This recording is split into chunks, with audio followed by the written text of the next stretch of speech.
Assalamualaikum warahmatullahi wabarakatuh. Hai teman-teman, perkenalkan nama saya Kirani Alvara dari SMK Negeri 12 Malang. Kali ini saya akan membahas 4 soal dari 4 materi, yaitu teks LHO, anekdot, hikayat, dan resensi. Untuk contoh soal yang pertama itu dari teks LHO, yaitu laporan hasil observasi. Kali ini saya mengambil contoh soal LHO yang diberikan pada nomor 21, yaitu migrasi atau perpindahan penduduk sebenarnya merupakan suatu reaksi kesempatan ekonomi pada suatu wilayah. Pola migrasi di wilayah atau negara-negara berkembang biasanya sangat rumit dan menggambarkan kesempatan ekonomi yang keseimbangan dan kesaling bergantungan antar wilayah di dalamnya. Migrasi juga merefleksikan keseimbangan mengalirnya. Untuk pertanyaannya yaitu, berdasarkan cuplikan tersebut, informasi yang tepat untuk mengisi bagian terakhir adalah. Di sini saya akan memberikan waktu 5 detik untuk kalian menjawab. Apabila terlalu cepat, kalian bisa pause video ini.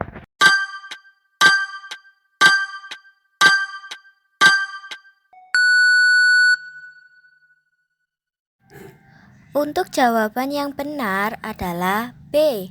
Sumber daya manusia dari suatu daerah atau wilayah ke daerah atau wilayah lainnya. Di sini saya akan memberikan penjelasan pada jawaban tersebut. Pada kalimat bacaan akhirnya yaitu berbunyi, migrasi juga merefleksikan keseimbangan mengalirnya.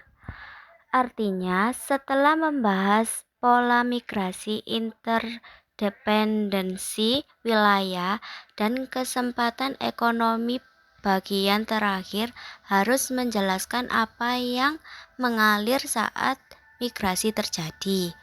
Yang mengalir saat terjadi migrasi adalah penduduk atau tenaga kerja ataupun sumber daya manusia. Maka kalimat yang paling padu adalah migrasi juga merefleksikan keseimbangan mengalirnya sumber daya manusia dari suatu daerah atau wilayah ke daerah atau wilayah lainnya. Pasti kalian bertanya-tanya nih, mengapa bukan jawaban yang lainnya yang benar? Penjelasannya yaitu A. Tentang kesempatan ekonomi tidak menjelaskan apa yang mengalir. C. Berbicara soal masalah pembangunan tidak sesuai struktur kalimat. D. Bentuknya tidak pas sebagai objek mengalirnya. E. Terlalu sempit, hanya jawab padahal paragraf bersifat umum. Untuk contoh soal yang kedua itu dari materi anekdot. Kali ini saya mengambil contoh soal anekdot yang diberikan pada nomor 24, yaitu seorang kakek hidup serumah bersama anak, menantu, dan cucunya. Keluarga itu biasa makan malam bersama. Si kakek yang sudah pikun sering mengacaukan segalanya. Tangan bergetar dan mata rapunya membuat kakek susah menyantap makanan. Sendok dan garpu kerap jatuh. Saat si kakek meraih gelas, sering susu tumpah membasahi taplak. Anak dan menantunya menjadi gusar. Suami istri itu lalu menempatkan sebuah meja kecil di sudut ruangan tempat sang kakek makan sendirian. Mereka memberikan mangkuk melamin yang tidak gampang pecah. Saat keluarga sibuk dengan piring masing-masing, sering terdengar ratap kesedihan dari sudut ruangan. Namun, suami istri itu justru mengomel agar kakek tak menghamburkan makanan lagi. Sang cucu hanya mengamati semua kejadian itu dalam diam. Suatu hari, si ayah memperhatikan anaknya sedang membuat replika mainan kayu. "Sedang apa sayang?" tanya ayah pada anaknya. "Aku sedang membuat meja makan buat ayah dan ibu. Persiapan buat ayah dan ibu bila aku besar nanti." Ayah anak kecil itu langsung terdiam. Ia berjanji dalam hati, mulai hari itu kakek akan kembali diajak makan di meja yang sama. Tak akan ada lagi omelan saat piring jatuh, makanan tumpah, atau taplak ternodai kuah. Untuk pertanyaannya yaitu, hal yang dapat direfleksikan dari anekdot tersebut adalah, di sini saya akan memberikan waktu 5 detik untuk kalian menjawab. Apabila terlalu cepat, kalian bisa pause video ini.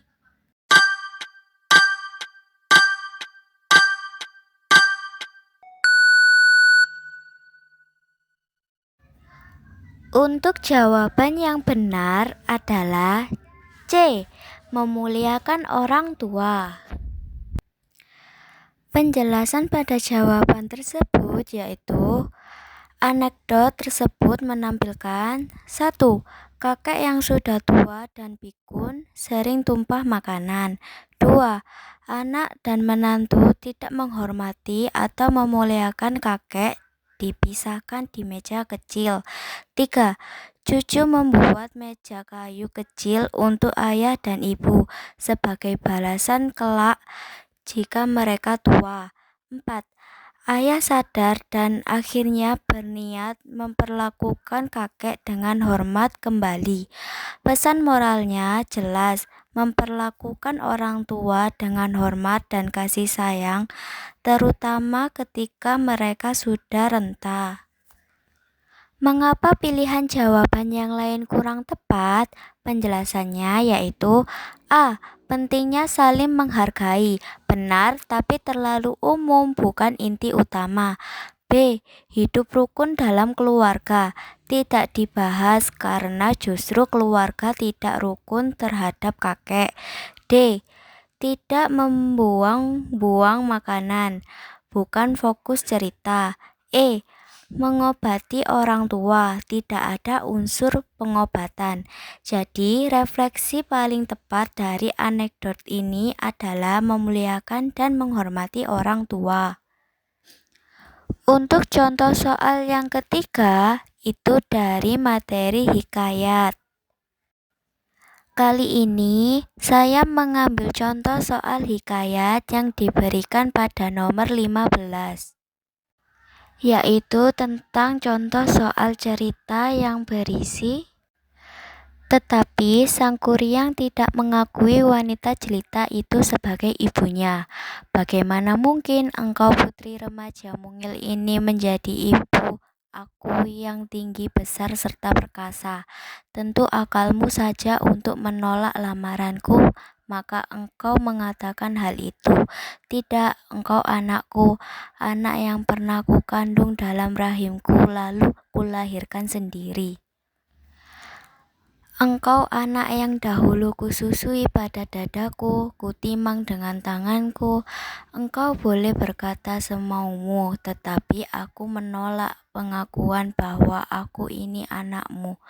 Aku adalah laki-laki yang mencintaimu dan sekarang melamarmu untuk dipersunting sebagai istriku.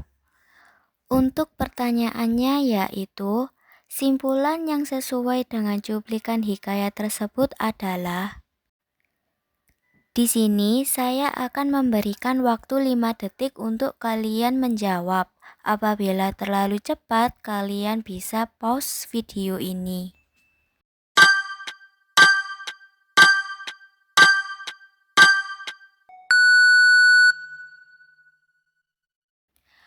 Untuk jawaban yang benar adalah C. Anak yang melupakan orang tuanya. Penjelasan pada jawaban tersebut yaitu terdapat isi penggalan pada cerita, yaitu 1. Sang kuryang tidak mengakui ibunya.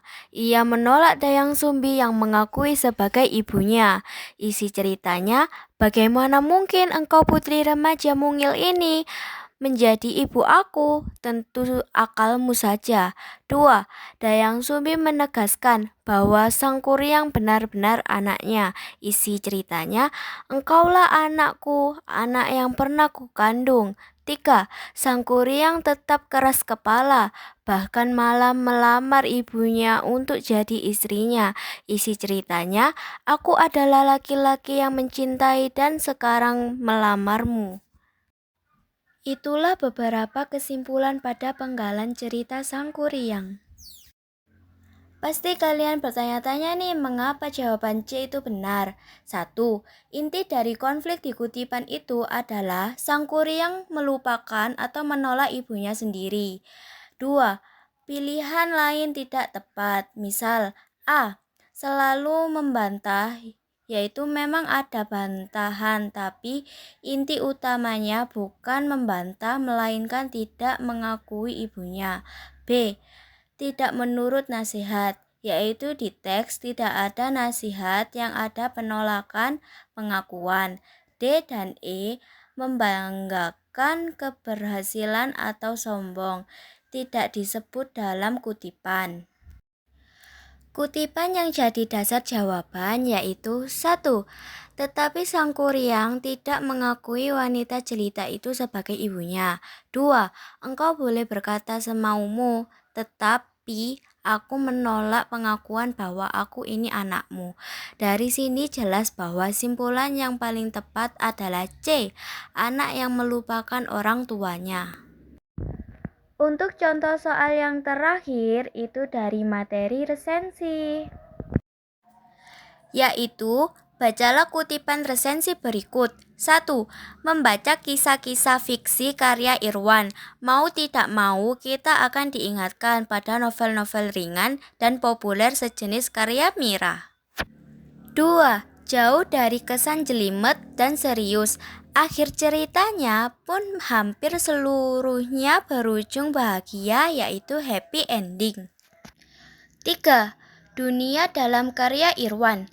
Kelana adalah dunia dengan beragam kepahitan ataupun kegetiran, tetapi pasti akan berakhir bahagia, sangat biasa saja. 4. Meski kadang terkesan sentimental, Irwan juga punya ciri lain yang membuat karya-karyanya menjadi lebih khas, yakni ceritanya sangat realistis sesuai dengan latar belakang profesinya sebagai jurnalis yang biasa bergelut dengan fakta. 5. Jadilah kisah-kisah fiksi yang digarap Irwan tidak jauh dari tema sehari-hari yang dibungkus oleh gaya bahasa yang ringan yang kadang menjenuhkan. Untuk pertanyaannya yaitu, kalimat resensi yang merupakan keunggulan buku berdasarkan kutipan tersebut terdapat pada nomor. Di sini saya akan memberikan waktu 5 detik untuk kalian menjawab. Apabila terlalu cepat, kalian bisa pause video ini.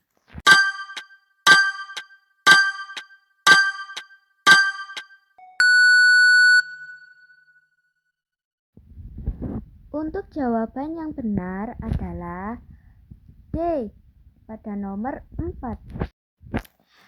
Penjelasan pada jawaban tersebut yaitu, kalimat yang menunjukkan keunggulan atau kelebihan buku adalah kalimat yang memuji atau menonjolkan nilai positif karya tersebut.